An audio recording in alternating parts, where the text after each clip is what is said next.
నమస్తే. శ్రీ మాత్రే నమః. శ్రీ గురుభ్యో నమః. ఖగోళ శాస్త్రంలో మనం ఎప్పుడూ చెప్పుకుంటున్నట్టే ప్రతి నెల, ప్రతి రోజులకు లేదంటే ప్రతి సంవత్సరము ఇలాగా గ్రహాలు తమ తమ దిశలో ప్రయాణాలు చేస్తుంటాయి. అయితే మనం ఇక్కడ తీసుకునేది ప్రతి నెల ఏ ఏ గ్రహాలు ఎట్లాంటి ఫలితాన్ని ఇస్తున్నాయి? వాటి యొక్క సంచార వివరాలేమిటి? ఏ ఏ గ్రహాలు ఎన్నెన్ని సార్లు తిరోగమనంలో పెడుతున్నాయి? లేదా వక్రగతిలో పెడుతున్నాయి? లేదా సక్రమంగా పెడుతున్నాయి? ఇలాంటివన్నీ మనకి పంచాంగం ప్రకారము ఖగోళ శాస్త్రంలో నిక్షిప్తం చేసి ఉంచారు మన పంచాంగకర్తలు. దాన్ని మనము ఇప్పుడు మాసానికి అనుగుణంగా, వారాలకి అనుగుణంగా మనం ఏం చేస్తూ ఉంటామంటే ప్రజలకు తెలియపరచడం కోసము ఈ గ్రహాల సంచారం వల్ల ఎట్లాంటి ఉపయోగాలుంటాయి, ఏమేమి పనులు చేసుకోవాలి, ఏమి పనులు చెయ్యకూడదు అనే విషయాలను మనము ఇప్పుడు ప్రస్తావించుకుందాము. తదుపరి రాశి వృషభ రాశి. ఈ రాశిలో రాహువు మీనంలో సంచరిస్తున్నాడు, కేతువేమో కన్యలో సంచరిస్తున్నాడు, అంటే కన్యా రాశిలో. అయితే దీని ఫలితంగా మనకి ఎలా ఉంటుంది అంటే విద్యార్థులకు విజయము అంటే సక్సెస్ కొంచెం లేటుగా వచ్చే అవకాశం ఉంది. నిరాశ పడకండి. ఉద్యోగస్తులకు స్థాన చలనాలు, మార్పులు అంటే మీ యొక్క రంగం నుంచి అన్ని రకాల మార్పులు, మిశ్రమ ఫలితాలు అంటే మంచి మార్పులు, చెడు మార్పులు కూడా గోచరిస్తున్నాయి. మంచి అయితే సంతోషించండి, చెడైతే ఆలోచించండి. తర్వాత వ్యాపారస్తులకు చూసుకుంటే విపరీతమైన ఖర్చులు కనిపిస్తున్నాయి. ఖర్చుల్ని నియంత్రించుకునే ప్రయత్నం చేసుకోండి. పెట్టుబడులు పెట్టేటప్పుడు కానీ జాగ్రత్తలు తప్పనిసరిగా తీసుకునే ప్రయత్నం చేయండి. వ్యవసాయదారులకు చెప్పదగినది ఏంటంటే సేంద్రియ సాగు చేసినట్టయితే విశేషమైన ఫలితాలు పొందుతాయి. రసాయనానికి సంబంధించి పక్కన పెట్టేయండి. సేంద్రియానికి ఎక్కువగా ప్రాముఖ్యత ఇచ్చినట్టయితే మీకు పంటకి రెండిటికి మంచిది. అయితే ఆర్థిక పరంగా చూసినట్టయితే పెట్టుబడులకు ఇది ఎక్కువగా మంచి సమయం కనబడుతోంది. కొంతమందికి అంటే వ్యాపారస్తులకు ఇది పెట్టుబడులకు సమయం కాదు.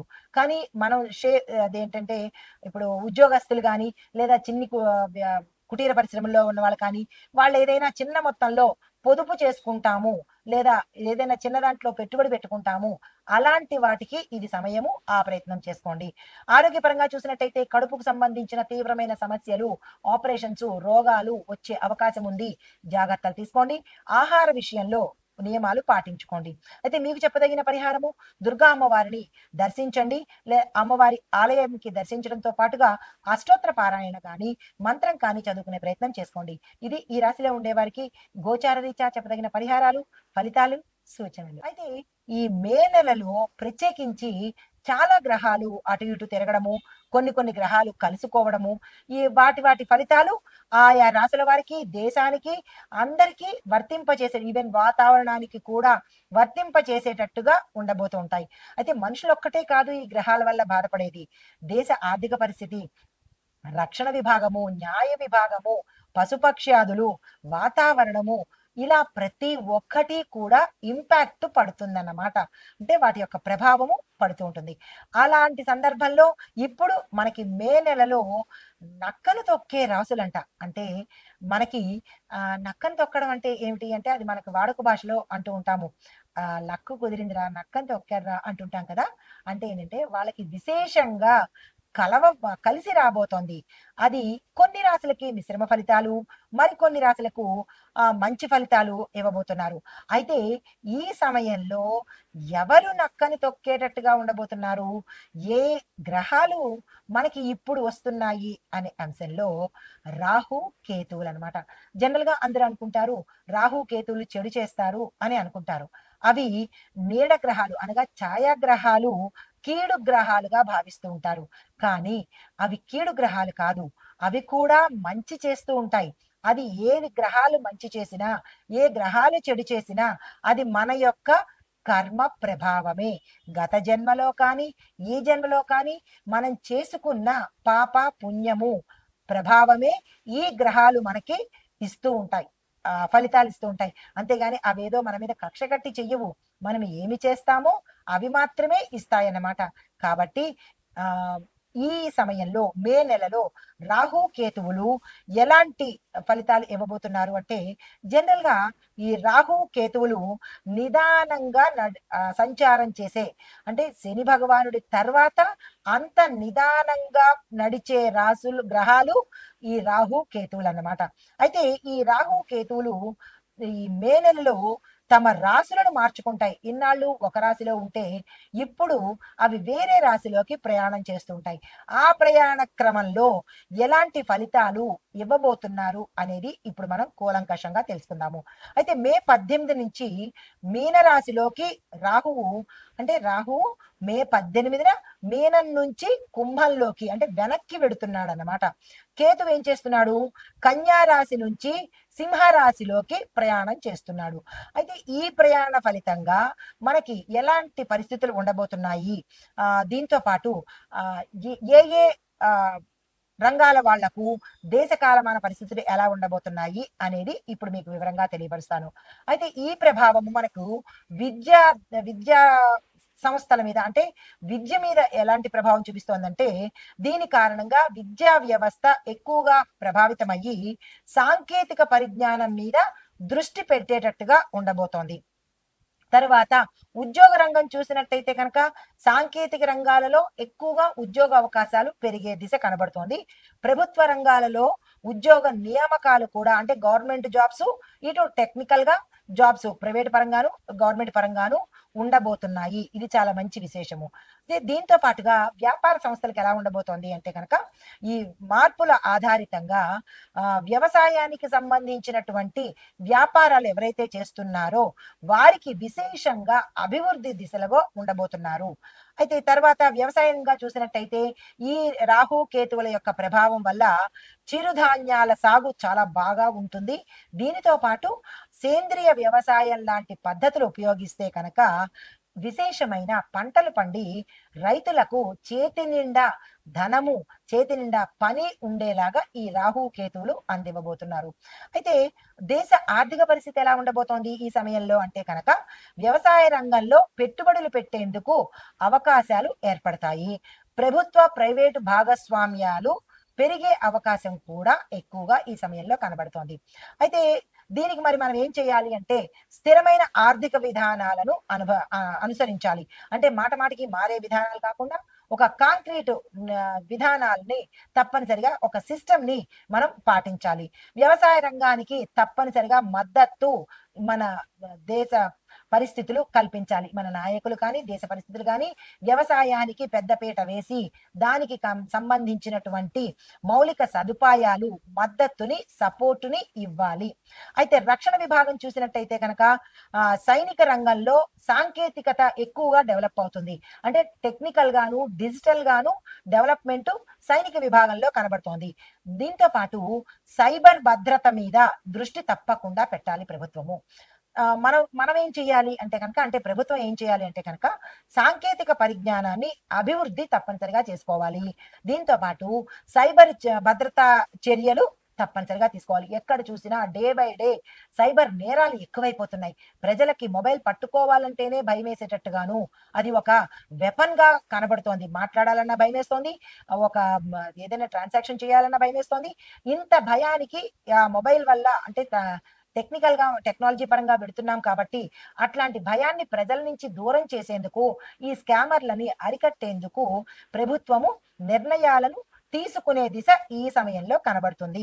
తర్వాత న్యాయపరంగా ఎలా ఉండబోతోంది అంటే కనుక న్యాయ వ్యవస్థలో డిజిటలైజేషన్ ఎక్కువగా మెరుగుపడుతుంది. న్యాయ సేవలు కూడా ప్రతి ఒక్కళ్ళకి అందుబాటులోకి వస్తాయి.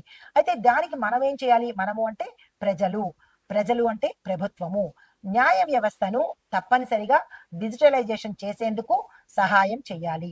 రెండో పాయింట్, న్యాయ సేవలు ప్రజలకు అందుబాటులోకి రావాలి. సామాన్యుడికి న్యాయము అస్సలు అందుబాటులోకి రావట్లేదు. చాలా మంది న్యాయ వ్యవస్థల్లోనే అన్యాయానికి గురవుతున్నారు.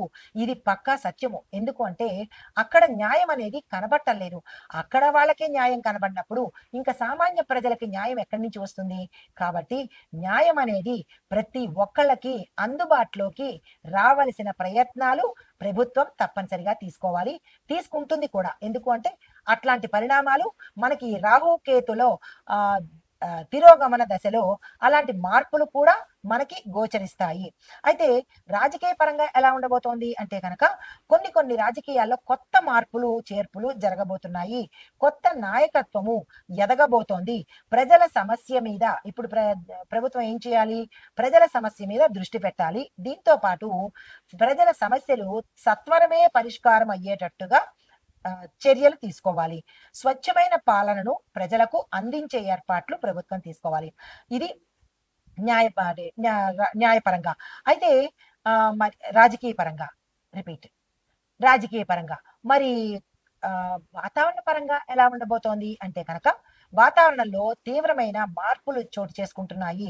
అత్యధిక ఉష్ణోగ్రతలు, అత్యధిక గాలులు, ఉపద్రవాలు, తుఫాన్లు, తర్వాత భూకంపాలు, ఇలాగా ప్రతి క్షణము ఉత్కంఠతతో ఏది ఎండ ఎక్కువ ఉంటుందా, వర్షం వస్తుందా తెలియలేని పరిస్థితిలో వాతావరణం ఉండబోతోంది. మరి దీనికి మనం ఏం చేయాలి అంటే కనుక ఇది ప్రజలు చేసే పని.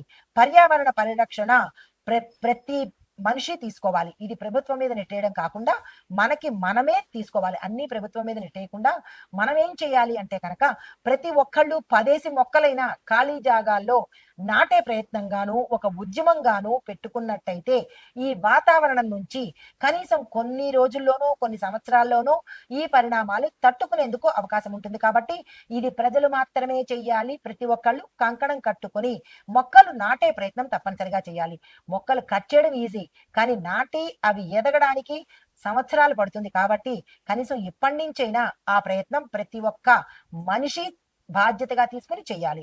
అయితే పునరుత్పాదక ఇంధనాలను వినియోగించుకోవాలి.